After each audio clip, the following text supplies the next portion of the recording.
మే నెల నుంచి సంక్షేమ పథకాలు అమలు చేయాలని రాష్ట్ర ప్రభుత్వం అయితే ఆలోచిస్తూ ఉంది.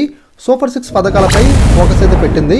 వచ్చే నెలలో అన్నదాత సుఖీభావ నిధులను రైతుల ఖాతాల్లో జమ చేసేందుకు ప్రభుత్వం కసరత్తు అయితే చేస్తుంది.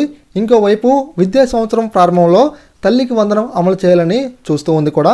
వీటన్నిటికీ ప్రామాణికం రేషన్ కార్డు కావడంతో చాలామంది లబ్ధిదారుల్లో ఆందోళన అయితే ఉంది.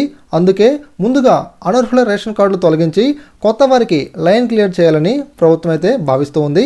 మొత్తానికైతే ఈకేవైసీ పుణ్యమ అని రేషన్ కార్డుల ప్రక్రియకు సంబంధించి బిగ్ అప్డేట్ అయితే వచ్చినట్లయితే అయింది.